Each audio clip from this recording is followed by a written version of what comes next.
Bonsoir, merci de nous rejoindre sur Télésud. Soyez les bienvenus. Vendredi 4 mai, à la une de cette édition, jour J-2 pour les présidentielles françaises. C'est un week-end pas comme les autres pour les deux finalistes de la présidentielle. Peu importe le résultat, dimanche soir à 20h, François Hollande et Nicolas Sarkozy verront leur destin basculer. Mais avant, aujourd'hui, c'était leur dernier meeting. Le président candidat Nicolas Sarkozy était en Vendée, ouest de la France. Et puis François Hollande à l'est, en Moselle, sur les terres du Front National. Le président congolais Denis Sassou Nguesso a annoncé le début des travaux sur un programme de développement dans la région du Poul, au sud-est du pays.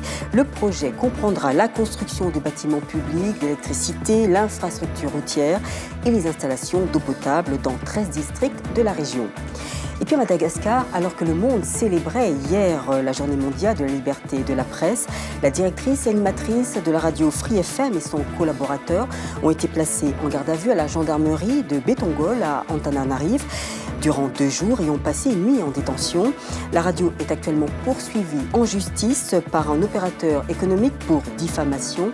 Reporters sans frontières demande que les 2 journalistes soient relâchés. À jour J-2 du scrutin du second tour de l'élection présidentielle, dernier meeting pour les candidats. En Vendée, au Sables-d'Olonne, ouest de la France, le président candidat Nicolas Sarkozy a appelé les Français à ne pas avoir peur. Il a dénoncé les injures, la calomnie, les torrents d'outrance. Quant à François Hollande, les candidats socialistes à la présidentielle, il estime qu'il représente déjà plus que la gauche au lendemain de la décision du président du MoDem, François Bayrou, de voter pour lui dimanche au second tour du scrutin.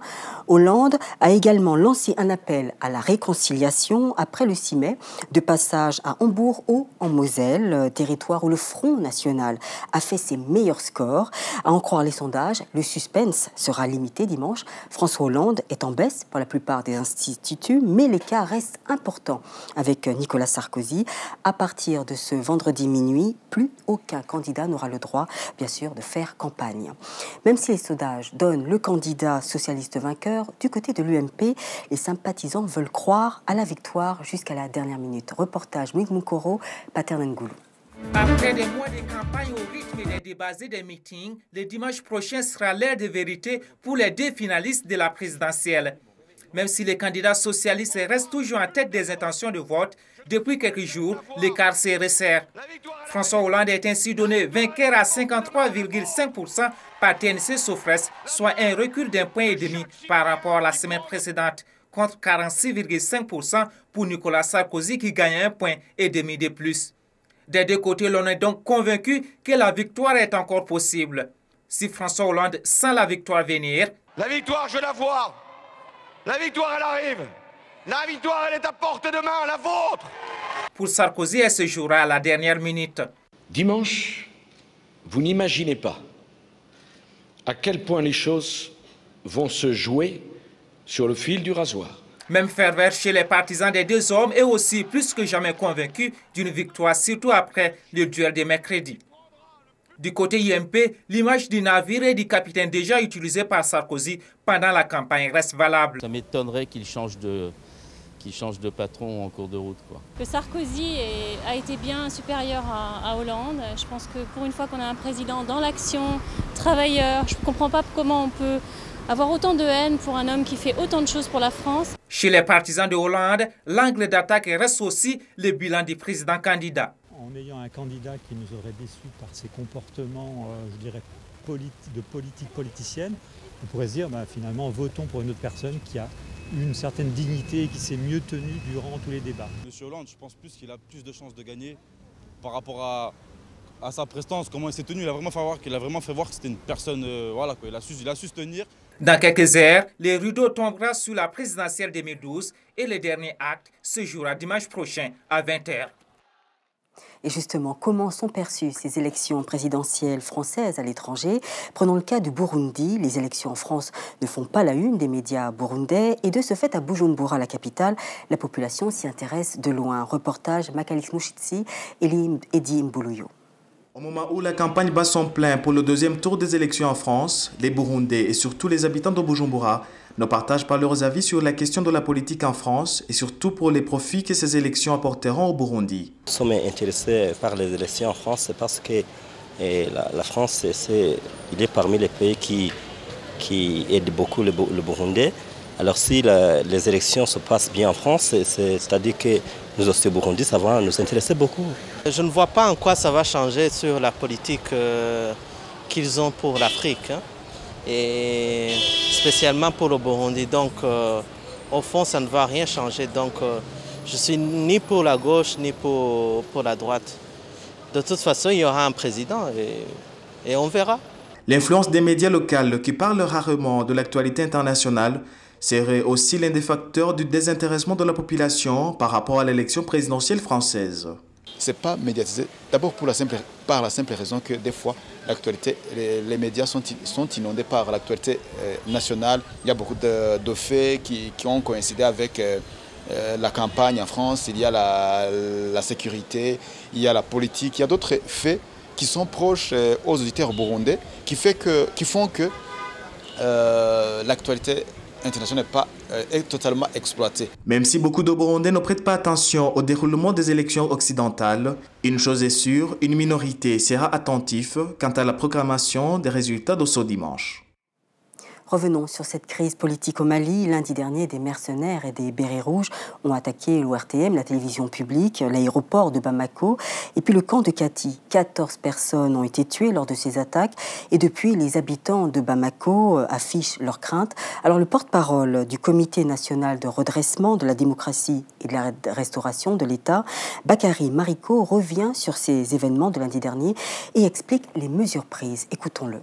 C'est les forces de défense et de sécurité du Mali qui ont décidé de se battre à côté de leur pays. Parce qu'aujourd'hui, le Mali n'a pas besoin d'une crise au sud. Le nord est occupé. L'objectif de tout militaire malien, de tout patriote, doit être de sauver le nord du Mali, de mettre fin à la partition de notre pays. C'est dans ce cadre-là que les forces de défense et de sécurité ont pris les responsabilités pour chasser les bérets rouges, pas tous les bérets rouges, mais certains bérets rouges qui ont pris position au niveau de la radio, l'ORTM, au niveau de l'aéroport et qui ont voulu monter à Kati pour déloger le capitaine Aya Sanogo, le CNRE en un mot. Le chef de l'État congolais, Denis Sassou Nguesso, a lancé officiellement hier les travaux de la municipalisation accélérée à Kinkala, située à 75 km au sud de Brazzaville, chef-lieu du département du Poul.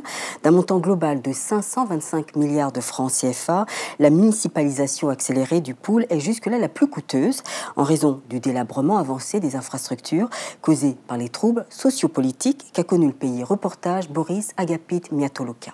Place du rond-point Madiba de Kinkala, département du Poul au Congo-Brazzaville, tapis rouge déroulé, pelle mécanique en place et population en liesse, un décor inhabituel qui marque le lancement officiel des travaux de la municipalisation accélérée de cette localité pour un coût global de 531 milliards de francs CFA, le plus gros investissement jamais consenti dans l'histoire de la municipalisation accélérée. Dans l'entretemps, un rituel, l'invocation des mânes des ancêtres à permettre l'exécution normale des travaux.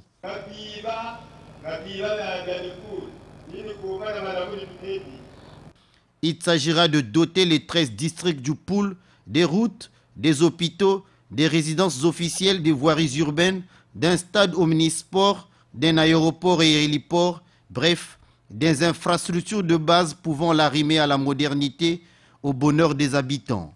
Nous ne pouvons que nous en réjouir et remercier profondément le président de la République. Parce qu'en réalité, il traduit dans les faits le chemin d'avenir. Ce qui me fait beaucoup plaisir, c'est surtout ce qu'il y a eu que Bouendé. Parmi les projets qui vont animer notre municipalisation, Bouendé a été vraiment honneur pour aujourd'hui. Les entreprises adjudicataires des marchés sont déjà à l'œuvre afin de réaliser dans les délais les ouvrages pour métamorphoser cette entité administrative qui, au-delà des meurtrissures causées par les troubles sociopolitiques qu'elle a connus, abritera après Evo, dans la cuvette ouest, les festivités du 52e anniversaire de l'indépendance du Congo. Au moment où le monde célébrait la journée mondiale de la liberté de la presse, hier, organisée cette année par l'UNESCO à Tunis, les menaces contre les journalistes sont croissantes. De décembre dernier à ce jour, le comité de protection des journalistes a enregistré 179 cas de journalistes emprisonnés à travers le monde. Et les journalistes continuent de faire l'objet de menaces, d'agressions, de disparitions et d'assassinats à cause de leur travail. Rien que ces derniers jours, notamment à Madagascar, les journalistes ont été emprisonnés pour avoir fait leur métier. Reportage Gaël Borgia, récit Leila Abliblay. La Latiana raconte Ondra Zafi, directrice et animatrice de Free FM, et son collaborateur ont été libérés hier dans l'après-midi, après 24 heures de garde à vue. Les deux journalistes sont poursuivis pour diffamation, diffusion de fausses nouvelles et incitation à la haine par un opérateur économique. Au siège de la radio Free FM, ses collègues et des centaines d'auditeurs sont venus la soutenir. Quand on fait des recherches, quand on a les preuves, et quand ces preuves dérangent les autorités politiques, on nous prie en garde à vue, voilà, et ça me donne un petit peur, j'ai peur, et en même temps, ça m'incite à faire mon travail. La commission spéciale à la communication audiovisuelle avait adressé 2 lettres de mise en demeure à la radio Free FM, qui par la suite a saisi le tribunal administratif. Du côté du gouvernement, on appelle au respect de la déontologie. Je suis triste de savoir que des journalistes sont actuellement inquiétés. J'espère que les enquêtes qui sont en cours maintenant seront des enquêtes qui ne dureront pas éternellement. J'espère que la liberté de la presse ne soit pas non plus une occasion pour ne pas respecter la déontologie. Reporters sans frontières, pour sa part, met en garde le gouvernement contre toute entrave à la liberté de la presse. Pour ces deux journalistes, la célébration de la Journée internationale de la liberté de la presse s'est déroulée entre 4 murs. Une situation qui en dit long sur le quotidien des journalistes malgaches. Nous arrivons au terme de cette édition. Je vous rappelle la principale information. Jour J-2 pour les présidentielles françaises. En meeting au Sable d'Olonne, Nicolas Sarkozy dénonce les injures, la calomnie, les torrents d'outrance. François Hollande reste en tête dans les sondages. Il est donné vainqueur avec 52,5% à 53,5% d'intention de vote selon les différentes enquêtes d'opinion. Dimanche 6 mai, à partir de 20h, nous découvrirons le nouveau président de la République française. Merci de nous avoir suivis. Prochain rendez-vous avec l'info. Demain, le JT du week-end tout en images. Et puis, dès lundi, vous retrouverez Nidia Palakara à cette même place à 21h. Tout de suite, le JT Sport animé par Ahmed Parizeau. Merci de votre fidélité. Bon week-end et reposez-vous bien.